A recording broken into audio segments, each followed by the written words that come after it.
Hello everyone, কেমন আছেন? আমি ভালো আছি। আজকে আপনাদের সঙ্গে শেয়ার করছি এই সময়কার একটা সবজি। আপনারা অনেকেই অনেকভাবেই বানান, তবে আমি যেভাবে বানাই সেটা আজকে আপনাদের সঙ্গে শেয়ার করছি। আলু ডাঁটা বেগুন দিয়ে একটা তরকারি। প্রথমে একটু তেল দিয়ে দিলাম। আপনারা তো আমি দেখেছি অনেক সময় অনেক কিছু মানে ডাঁটা দিয়ে করতে, এমনকি দেখলাম সেদিনকে ডাঁটা দিয়ে আচারও করছে। মানে আমার খুব একটা সেসব পছন্দ নয়। আমি যেভাবে ডাঁটার তরকারি করি সেইভাবে করলে আমার ছেলে মেয়েও খেতে ভালোবাসে, আমারও খুব ভালো লাগে। ডাঁটা দিয়ে এখন দেখছি অনেকে স্যুপও বানাচ্ছে। তো ডাঁটা যখন আমি চিবিয়ে খেতে পারবো তখন আমি স্যুপ কেন বানাবো, এটাই আমার প্রশ্ন। অনেকে অবশ্য ভালোবাসেন না, তাদের জন্য ওরকম দরকার আচার স্যুপ। দুটো কাঁচা লঙ্কা চিড়ে দিলাম, পাঁচফোড়ন দিলাম, কাঁচা লঙ্কা দুটো চিড়ে দিলাম, একটা আলু কেটে রেখেছি ওটা দিয়ে দেবো।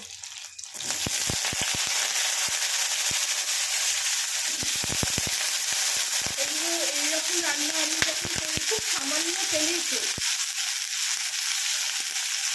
আমার কলাটাও খুব ছোট, আর তাতেও তেল খুবই কম হচ্ছে। তো সেই জন্য আমি বেশি তেল দিয়ে তো এমনিতেও খাই না। আর আমি সেই সব সবজিগুলোই চুজ করি বেশিরভাগ সময় যেটাতে তেল কম লাগবে, অথচ খেতেও সুস্বাদু হবে। আলুটা একটু বেশ বড় ছিল, কয়েকটা এইভাবে কেটেছি, কয়েকটা এইভাবে কেটেছি, আর কয়েকটা আবার একটু ছোট করে নিয়েছি।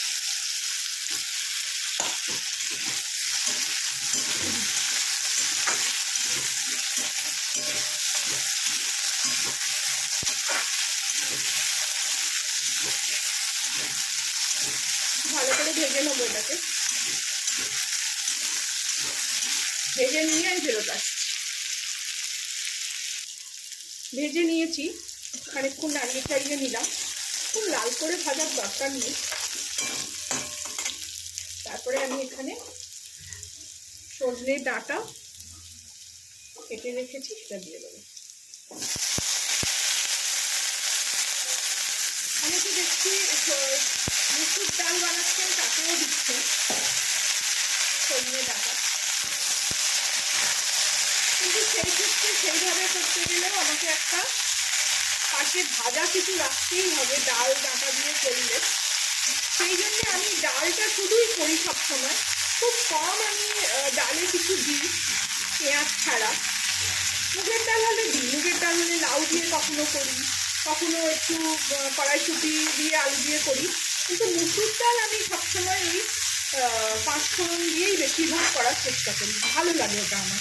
আর তার সঙ্গে এরকম একটা তরকারি পাঁচফোড়ন দিয়ে তরকারি করা মানে কিছুই কাছে লাগে না। একটু কাঁচা লঙ্কা আর হলুদ, শুকনো লঙ্কা, হলুদ মানে কাশ্মীরি লঙ্কা, একটু হলুদ দিয়ে দেবো।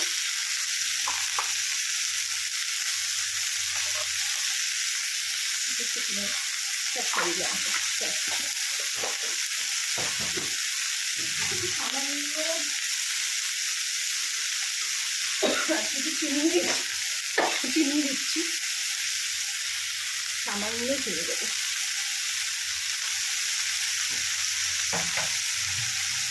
এখন তো আমি গুড় দিয়েও রান্না করি, খুব ভালো লাগছে খেতে, কিন্তু আজকে আমার মনে হলো একটু চিনি দিই। এতটুকু চিনি খেলে কোনো মানে অসুবিধা হবে না, স্বাদটাকে ব্যালেন্স করার জন্য দেওয়া চিনি।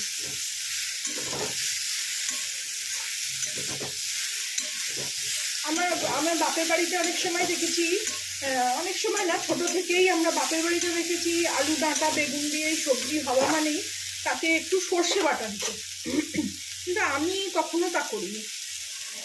আমি সবসময় এরকমভাবে প্লেনভাবে করেছি। এটা আমার শ্বশুর বাড়িতে হয় এরকমভাবে, তবে শ্বশুর বাড়িতে আবার বেগুন দেয় না। তাই আমি দুটো বাড়িকেই মানে মিলিয়ে দিয়েছি আসলে। যেটা ভালো লাগে সেইভাবে করেছি। একটু বেগুন দিলে কাদা কাদা হয় তরকারিটা, ভালো লাগে খেতে। ভালো করে নেড়ে নিলাম। এবার এতে একটু জল দিয়ে দেবো।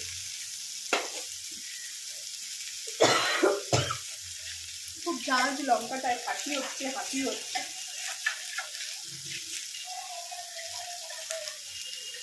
জলটা একটু সামান্য গরম করে নিই। আজকে ওয়েদার ভালো বলে অত জল গরম আসছে না।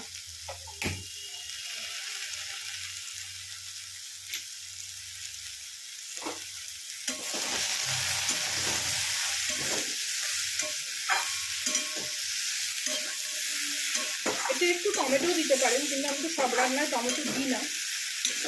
টমেটো দিলে ভালো লাগে, একটু টকটকও হয়।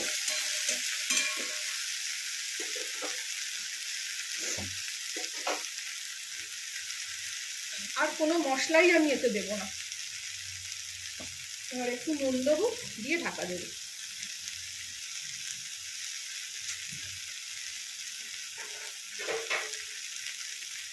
আমার ভিডিও দেখতে দেখতে অনেকেই অনেক কিছু আওয়াজ পাবেন। আমি ভয়েস বসাই না, আমি মানে একদম লাইভ করতেই বলতে থাকি। আমার ভালো লাগে সেটা বেশি, কারণ ভয়েস করে বসাতে গেলে না সেই জিনিস আর মনে থাকে না, কি করেছি না করেছি।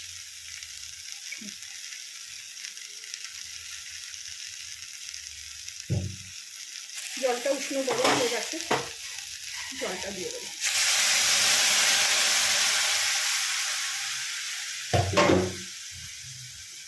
এবার এটা আমি তার মধ্যে নুন দেবো।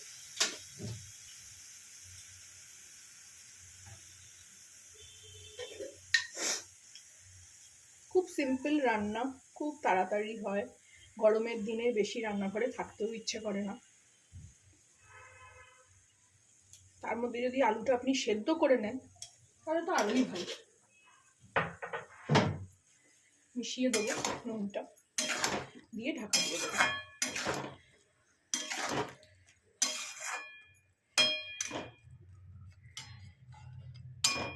জল আমি সবসময় কমই দিই। এগুলো সব ভাপেই রান্না হবে, তার মধ্যে আলুটাও সেদ্ধ হয়ে যাবে, ডাঁটাটাও সেদ্ধ হয়ে যাবে। ঢাকা দিয়ে দেবো। ফিরে আসবো নেক্সট প্রসেসে। আবার ফিরে আসলাম রান্না নিয়ে।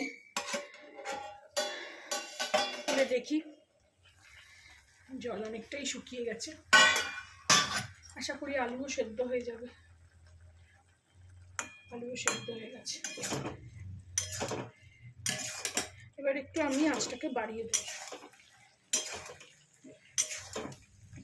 যদি একটা তরকারি ভাত হয় তাহলে এরকম একটু ঝোলঝোলও রাখলে কোনো অসুবিধে নেই, খেতে খুব ভালো লাগে এই দিয়ে। আমি একটু ঝোলঝোল রাখবো, আজকে আমার একটা তরকারি, এর সঙ্গে একটু মাছ কিংবা ডিম ভেজে নিলেই খাওয়া হয়ে যাবে। বেগুনও সেদ্ধ হয়ে গেছে, ডাঁটাও কচি ছিল, সেদ্ধ হয়ে গেছে। আপনারাও এরকমভাবে বানাবেন, খাবেন, আমাকে জানাবেন কেমন লাগলো।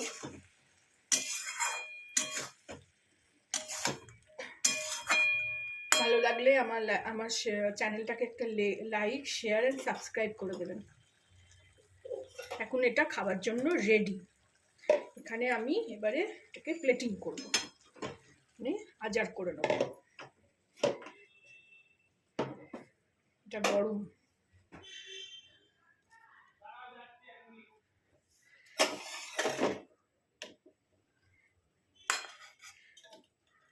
একটু ঠান্ডা হলে ঝোলটা একটু টেনেও যাবে।